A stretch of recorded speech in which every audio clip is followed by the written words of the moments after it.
Здравейте, аз съм Искра, а вие гледате Livebox. Тук до мен е една група от недалечното минало, която след дълга пауза отново е на музикалната ни сцена. Група Клас. Здравейте! Здравейте! Здравейте! Нека първо ви представим на нашите зрители. Кои са група Клас, кое ви вдъхнови да се съберете и изобщо как започна всичко? Група Клас сме аз, Иван Градинаров, Бойко Петков, Момчил Колев и двамата гост-музиканти Калоян Рамаданов и синът на Бойко Емил Петков. Това, което ни вдъхнови, са нашите фенове, които след 19 годишно прекъсване ни накараха да започнем да свирим отново. Това е в най-общи линии.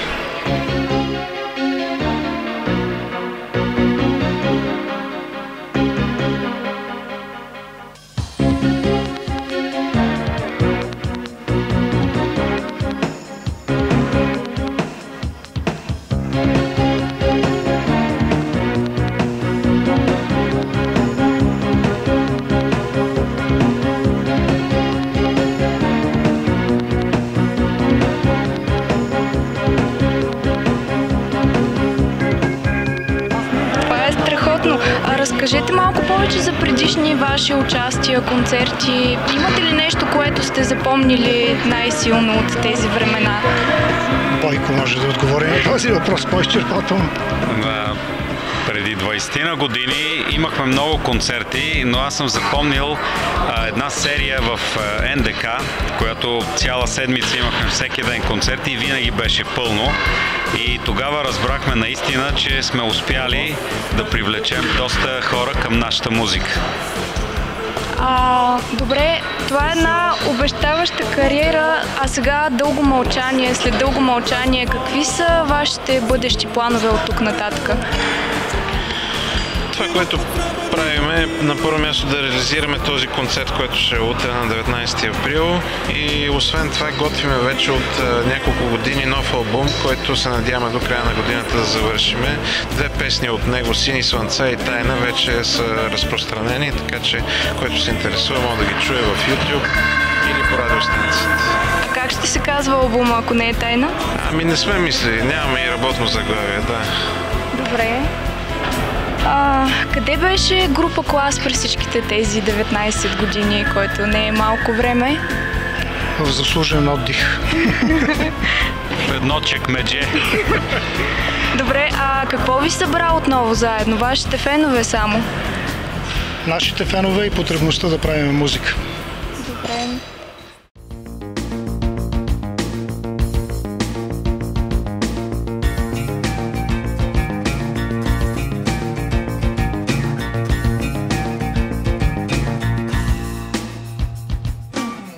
През последните години навлязаха много нови вълни в музиката.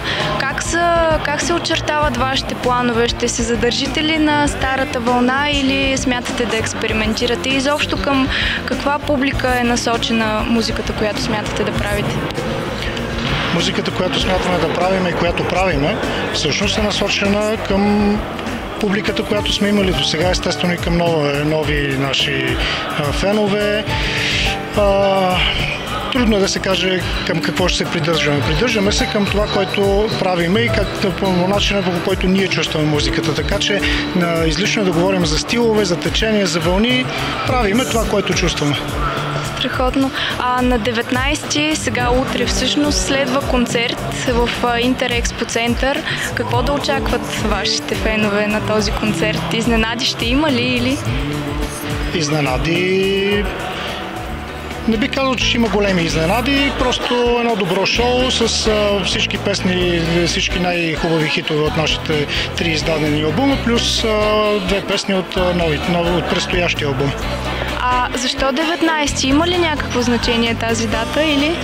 19 години по-късно, на 19 е концерт. Да. Да е простичко, да не е много сложно. Да помня лесно. Нещо ново за вашата нова песен, всъщност Тайна. Има ли нещо, което ви вдъхнови? Тя вече е разпространена. Труден въпрос. Казвай се. Стига съм казал. Автора на музиката е Иван и вижте,